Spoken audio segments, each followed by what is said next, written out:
obviously also been in the media quite a bit lately. Comparing ourselves now to the US and the UK, which we've also been speaking about, where they are sub 1% and have been for a while, do you see us heading there to that environment? What are your projections? What are your thoughts interest rate wise? I'll put the caveat at the front of this, that myself included, no one's got this right over the last 3 years, so how much attention you should pay would be up to the viewer, I suppose. But I think probably now, however, to actually correct that statement, you probably got the most amount of an idea about where we're headed now. And I would suggest that this is about as good as it gets. Now, I could say as good as it gets, and some people say as bad as it gets, depending on what end of the spectrum you're at. I'll start with US first and overseas. I think that internationally in US, they are looking at signs of improvement, and those green shoots are coming through. That's not showing up necessarily in jobs numbers yet, and wage inflation. Showing up in jobs numbers, but not showing up in jobs wage inflation yet, which is the important thing they'll be looking for to stimulate more of their economy. But signals of that going in the right direction. I think that we are pretty much should be there and steady. Now, I'm saying this again, I repeat, in October, November of 2015. I could be wrong in a matter of 15 days when they change that paradigm and drop rates again.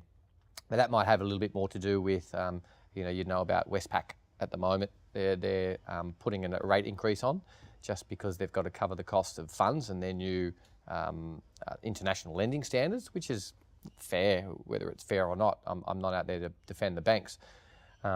What's not maybe perceived as fair is the fact that they've basically made a decision already that they're going to pass on their cost to the customers and not going to wear it themselves.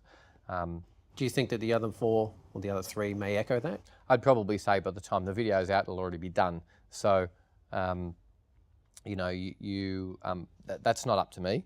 Those third-party things, and what you've got to remember also, Adam, is this is not about investment decisions aren't made on 0.25% rate changes. Certainly trades are made on the back of that, and you got international currency traders, etc. Let's look at the fact that this has been a gravy train for people with these currency wars over the last 3-4 years. 2010 especially, you had some notes about people even fraudulently manipulating currencies. That's what this being about, is like a competition for dollars. I think you're asking me a direct question. Where do we think domestic rates are going? I think they're about as low as they're going to get, and I think the pressure now is not just on the way up. I think the more immediate pressure will actually come from the banks to actually push those changes on themselves. They've already occurred in the investment market, where investors are getting charged more to buy an investment property, and that actually, in one way, as an extension, it actually gives me some comfort, because anyone reading my commentary of the last 12 months would know that I was quite bearish. Not just bearish, I was expecting capitulation in the near future for property prices in Sydney, Melbourne especially. I still see down movement, but not capitulation as much as I did. With these changes being made, the APRA changes, converting to the bank changes, these changes are being made now, I think are going to show up in more owner-occupiers consuming property. Let's look at some of the stats that, as this is the concerning stat over the last 24 months, that, let's say, take some New South Wales and Victorian figures, up to 68% of loans out there in the mortgage market, between 62 and 68% of loans were for investors. That's pretty concerning. At the end of the day, the ultimate purpose of a home is for a dwelling, a roof over your head. So when only 32% of participants out there in the market are using it for its ultimate purposes, that sounds to me and smells to me a little bit more like a speculative boom. So the fact that now those shifts have made to encourage owner-occupiers, whilst it wouldn't be the greatest investment decision for an owner-occupier to buy a house at this point in time in Sydney or Melbourne, it's not the point.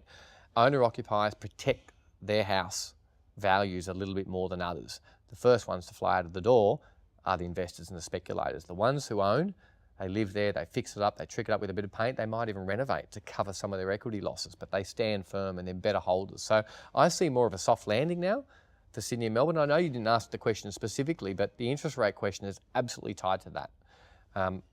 In the sense of where will the market head? Where will the market head as a reaction to interest rate rises? But we're at the bottom of the interest rate cycle, make no mistake. If that makes me wrong by 0.25, it doesn't make it wrong. and makes it wrong by 0.25. We're talking $40 a month.